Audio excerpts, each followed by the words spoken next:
Nag-celebrate ang engaged couple na sina E.A. Guzman at Shaira Diaz ng kanilang 11th anniversary. Samantala, finisher sa International Marathon sa Japan, si makiling star Christopher Martin.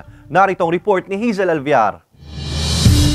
Nakakakilig na mga photos ang ibinahagi ng engaged couple na sina E.A. Guzman at Shaira Diaz sa kanilang 11th anniversary together. Makikita sa mga larawan na suot ni Shaira ang kanyang engagement ring. Nitong nakaraang Biyernes lang nang i-anunsyo ng dalawa na engaged na sila noon pang December 2021.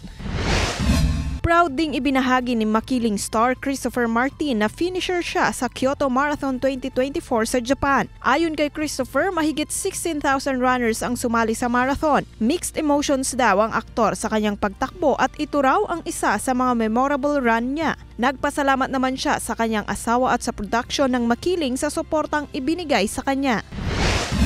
Sa Black Rider, 3 panibagong mga karakter ang dapat abangan. Magiging kakampi o kalaban kaya sila. Samantala, alam na kaya ni Bane ang sekreto ni Elias bilang si Black Rider. Abangan yan mamayang gabi pagkatapos ng 24 oras. Hazel Alviar, Balitang Southern Tagalog.